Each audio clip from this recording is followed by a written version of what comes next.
So I'm grateful to Stefan for paving the way for being territorial about the social sciences, because I will also be doing the same.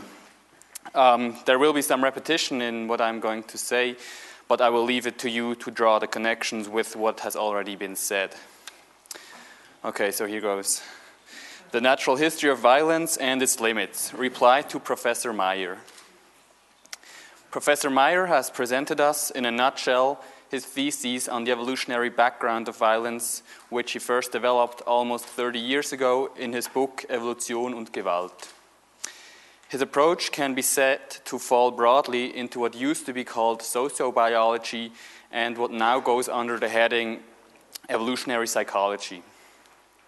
I was, and this is my disclaimer, I was once more impressed by the depth, breadth, and multidisciplinary nature of Professor Meyer's approach, and I share Professor Meyer's desire to bridge the gap between the biological and the social sciences. Nevertheless, for both empirical and philosophical reasons, I remain unconvinced as to whether the approaches pursued by sociobiology and evolutionary psychology have much to teach us about the most pressing issues surrounding violence in our human society. I will first give a quick recap of Professor Meyer's main theses, with a focus on those points with which I will later take issue. My subsequent criticism of Professor Meyer's approach will mostly be in the form of questions and allusions to broader arguments. So Professor Meyer first reminded us that both chimpanzees and humans sometimes take recourse to organized violence. He argued that individuals with a propensity for violence have an evolutionary advantage over more peaceful individuals as regards access to resources, both in general and with respect to sexual reproduction. Because he believes aggression to be potentially instrumental to reproduction, he argued that there is a biological basis for the purported male features of risk-taking and aggression. This and similar considerations lead him to reject the Seville statement of violence. Our acts of violence are grounded in biological evolution, he argued. Turning to primitive human tribes, Professor Meyer discussed rules found in tribal societies which regulate each warrior's access to women from conquered tribes. He also noted that reproductive efforts of tribal warriors with women from other tribes might be an outgrowth of an avoidance of inbreeding which has become hardwired in these warriors' minds over the course of evolution. At the same time, he pointed to the fact that women are rarely the target of intergroup aggression. Further sources of aggression are said to be blood revenge, stemming from the principle of reciprocity, ethnocentrism, and social ostracism. He nevertheless insisted that a reductionist materialistic view of aggression and resources is incomplete. In a later remark, he pointed to the fact that violence often relies on a mythology which delineates just and unjust aggressive acts. Going one step further, Professor Meyer adumbrated the conditions which led to the creation of the state and pointed toward the fact that murder rates have fallen dramatically since the introduction of formal law. Alas, militarism, nationalism, the draft, and warfare on a grand scale were likewise a consequence of the advent of modern states and the Industrial Revolution. Today, ethnocentrism is said to be the greatest danger for peace, at least in some multi-ethnic states such as China. Now for my points of conjecture. First, let us, for the sake of the argument, accept the view that an important component in understanding modern human behavior is the study of our evolutionary past. In our discussion of violence, what do we then make of the fact that evolutionary game theory gives us reason to believe that there are ways to escape prisoners' dilemmas? In a recent paper, Helbling and Yu demonstrate that cooperation can arise among purely selfish individuals in a prisoner's dilemma setting, which excludes the reputation building, but which allows individuals to migrate. Also, many studies in experimental, behavioral, and institutional economics suggest that people more often than not cooperate in prisoner's dilemma and public goods games. Recent Nobel laureate in economics Elinor Ostrom is just the most visible exponent of a rich line of research. Furthermore, evolutionary game theory also suggests that there often are mixed evolutionary stable strategies in hog-dove games, a fact which Professor Meyer himself points to in his book Soziobiologie und Soziologie. Finally, in a recent primatological study, Burkhardt et al. Claimed to have found proclivities towards altruistic food provision in non-human primates. We see the literature on altruism is vast. True enough, scientists still debate whether mutualism, reciprocity, group selection, kin selection, or some other mechanism can account for altruism. Nevertheless, it is obvious that at least we humans sometimes are altruistic, to both kin and non-kin alike. This should surely affect our initial Hobbesian view of human nature. Furthermore, I would like to take issue with Professor Meyer's assessment of the relationship between violence and sexual reproduction and the consequence this relationship has for the purported male inclination towards aggression and risk-taking and the female lack thereof.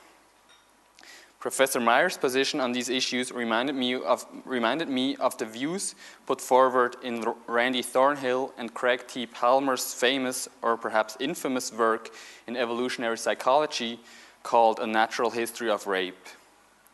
I was convinced by Philip Kitcher and A. Leah Vickers' paper, Pop Sociobiology, for its rejection of the view that aggression is evolutionarily instrumental to reproduction and that rape is natural in any relevant sense. Such a view not only flies in the face of our commonsensical differentiation between rape, which is inherently aggressive, and sex, which is based on reciprocity. It also fails to give a coherent account of what we should make of the vast majority of males who are not rapists, and those men who rape prepubescent or postmenopausal women, and those who rape men. In a forthcoming paper on law and evolutionary psychology, Brian Leiter and Michael Weisberg introduced the term environmental gap objection to describe the above point in its general form. Kitcher and Vickers phrased the environmental gap objection thus, quote, "The most evolutionary scenarios could reveal is that there are pieces of DNA which, in the particular environments encountered by our hominid ancestors, give rise to characteristics, competitiveness, coyness, xenophobia, whatever, that prove beneficial in those environments. The scenarios have no bearing on whether, under different regimes of development, those traits would be bound to arise," end quote. In a similar vein, I was convinced by Philip Kitcher's game theoretical analysis in his book Vaulting Ambition of monogamy and male infidelity. Against broad generalizations about gender, such as those proposed by E.O. Wilson, Kitcher concludes, quote, "The constellations of behaviors envisaged by the barroom stereotype would tend to be replaced by a mixture of male strategies with some males guarding and others deserting," end quote. The crucial point in Kitcher's analysis is that male desertion has by all estimates adverse consequences for the offspring's fitness. Turning to the discussion of tribal societies, I wonder to what extent Professor Meyer undermines his own speculations about some evolutionarily developed module for inbreeding avoidance by admitting that women from other tribes are more often than not killed in intergroup warfare together with men and children. Should we really rely on evolutionary theory to give us insight into the different kinds of treatments women suffer in tribal wars? But Professor Meyer not only notes the differences in such treatments, but also the different ways in which the purported basic principle of ethnocentrism affects social cohesion. He admits that the United States and Switzerland have been much more successful in uniting different peoples than the USSR, Yugoslavia, and China have been. The cause of this which he provides is economic. In the cases of the United States and Switzerland, the actual benefits enjoyed by the different peoples by partaking in the multi-ethnic government outweigh the potential benefits of self-governance. I suspect, however, that the causes are much more diverse and to be found in different aspects of US and Swiss history and culture. Professor Meyer would probably agree with me on this last point. After all, he himself stresses the fundamental importance of ideas and normative mythologies as regards violence. However, if we admit this much quote-unquote traditional social science into our analysis of violence, where does that leave biology? Professor Meyer has established that humans have the capacity to be violent and that there is a biological basis for this capacity.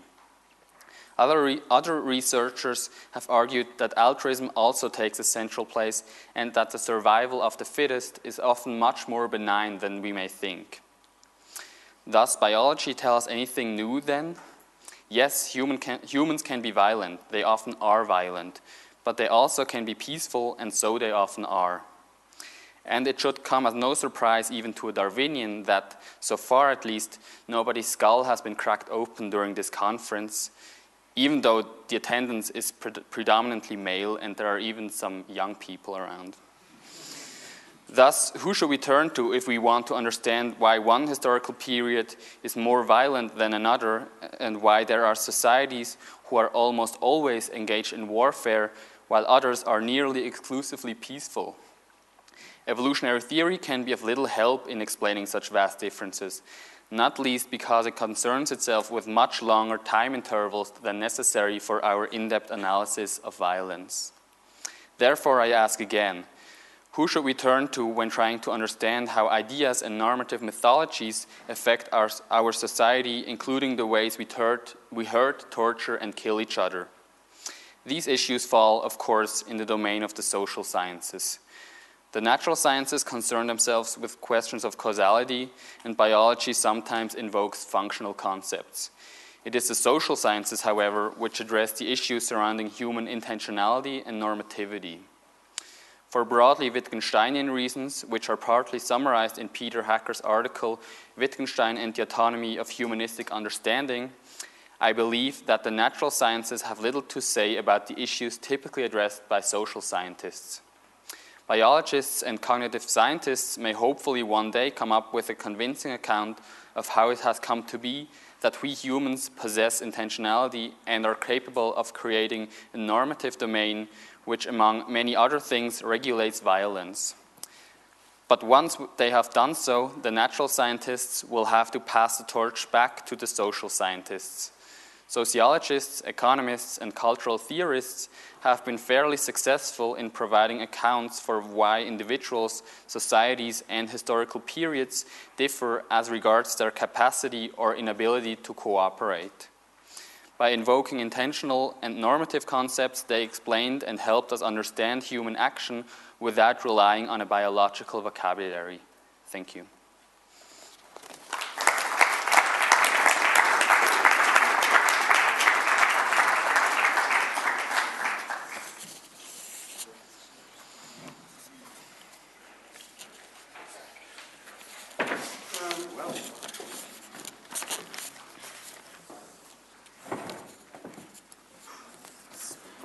This provokes the question.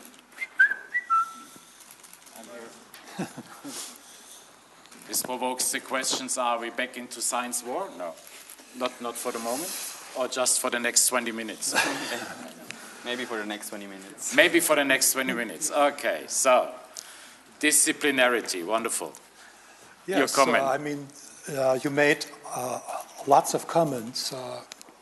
Many of them were very good, but let me turn to just one thing that you said about sociobiology, sociology, and so forth. And you said sociobiology or naturalistic approaches are of little value for understanding human behavior. If I modern human behavior. Oh, okay. We might, in this instance, refer to at least two famous sociologists, at least in the past. I haven't mentioned them in my paper, but everyone knows Herbert Spencer or William Graham Sumner and others, and they were very favorable regarding natural sciences as being helpful to understand human behavior. So this was, of course, in the 19th century, but as you know, afterwards, for some reasons, people did not want to underline this.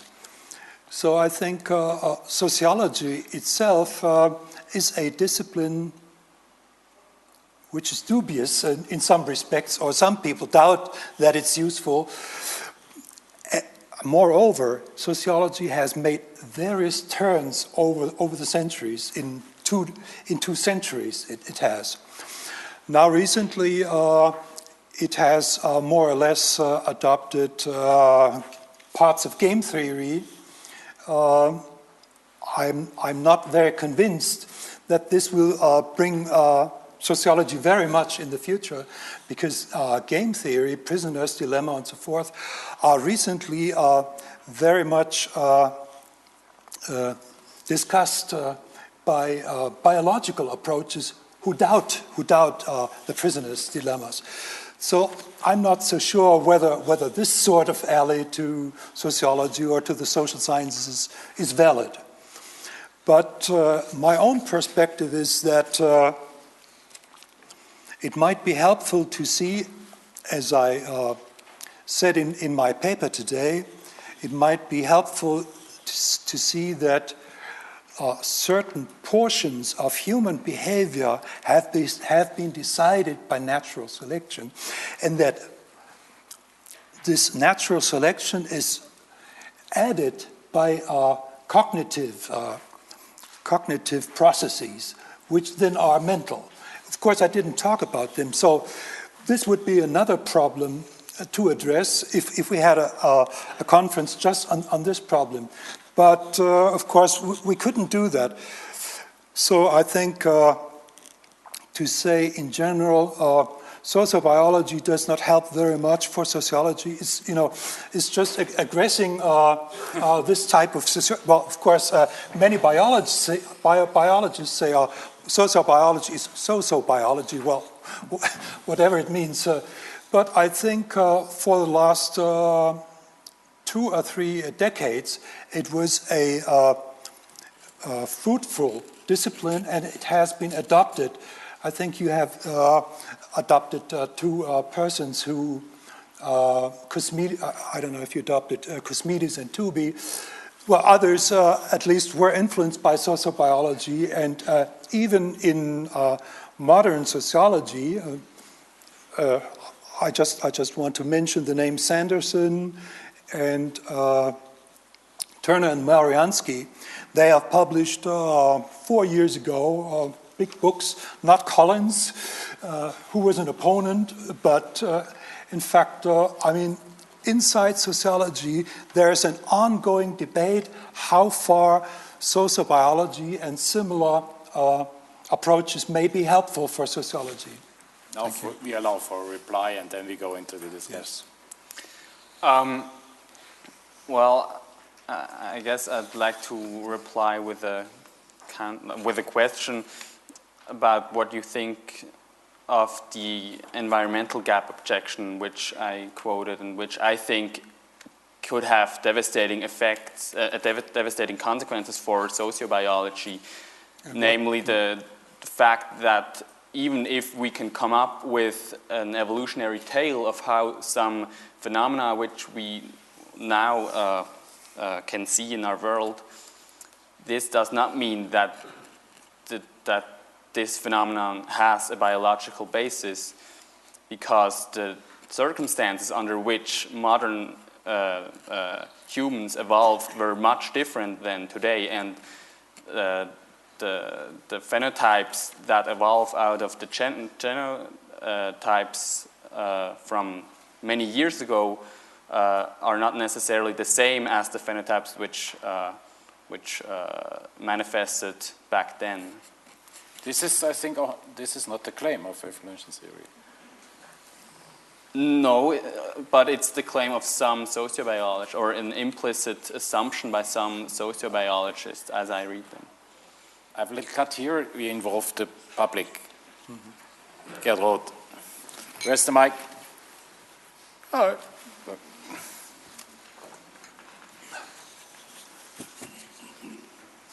find this antagonistic structure between natural sciences or biology on the one hand, sociology on the other hand, extremely fruitless, if not extremely stupid. I just tell it very frankly, because the most exciting research that has been done during the past few years has been in the field of social neuroscience. All these fantastic experiments by Tomasello and by many other people, by Ernst Fehr, all showing that the roots of all social human behavior are found, at least in some form, in our nearest neighbors, biological neighbors. And even more interesting, that there is no fundamental gap between human behavior and non-human behavior, but just a question of quantity, in empathy, theory of mind, in trust, in altruistic behavior. Whatever you study, you will find certain predispositions in non-human primates.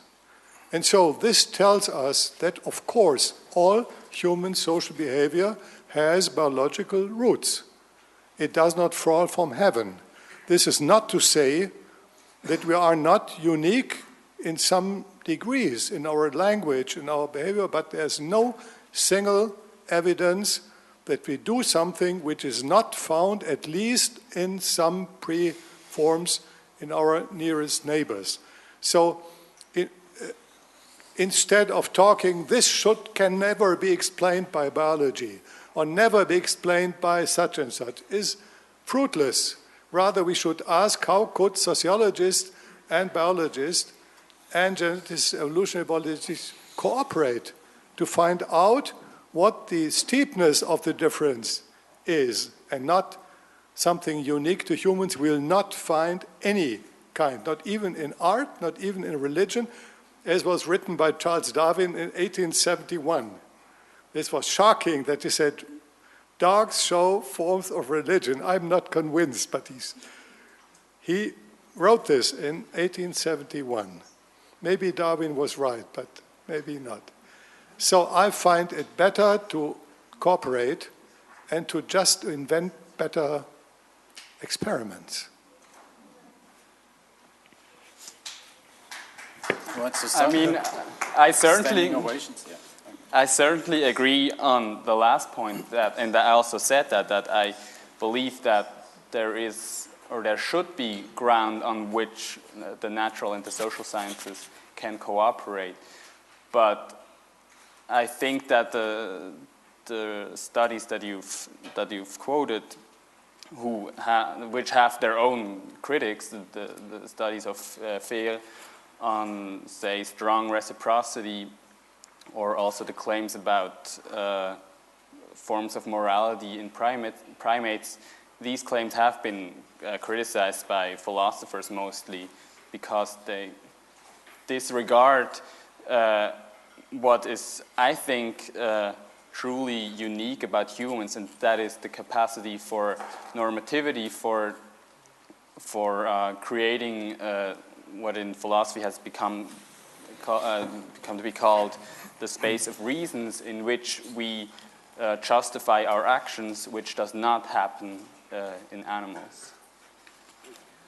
Short question: why do we know that it does not happen in animals?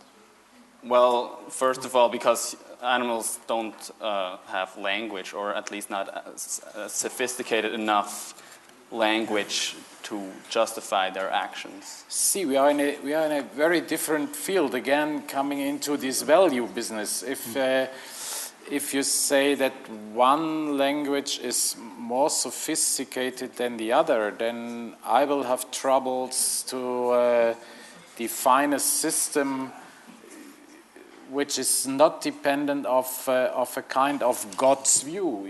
Looking down to languages from an superior view, I could probably tell about the differences of the languages, but being part of a language system, I At least for me, it's hard to tell which language may be more sophisticated. So I really do not know whether even not pheromones or things like that can be considered as a kind of language in terms of information theory. No? Oh, this was just a helpful sign. Yeah. Okay. Thanks. Dennis. I would like to rephrase in a way your attitude by is there a provocative question which is a little bit science fiction but not too far-fetched. If you assume in 5 to 10 years, when it is possible, and it's not far-fetched, to find a drug which will enhance the influence of the prefrontal cortex on the amygdala, don't you think that this will completely change psychobiology? It will change what? Psychobiology. I'm not vested enough in neuroscience to answer this question, I'm afraid. How would it change psychobiology in your view? Because we heard this afternoon the real importance of the prefrontal cortex on the damping of the reaction of fear and aggressivity. And so if one would be able to enhance this effect, and then clearly one would completely change the profile of the population in terms of aggressivity in a way. Mm. All right, let me just say a further word, which I had not mentioned before, and the word is emergentism. If one could agree that phenomena emerge from a basic level, like, let's say, I talked about tribes. Tribes have chieftains. They don't have kings. Later on, we have kings. Now we have republics or whatsoever. So things emerge just as in nature. Things emerge. Water is a combination of hydrogen, oxygen, and so forth. So we know emergentism is the way of describing this.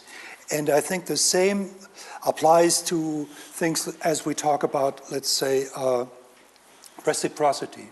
For instance, Robert Trivers showed 30 years ago that reciprocity was something that was established in the animal kingdom among various animals. Now we know, Alvin Gouldner showed this for the humans as well.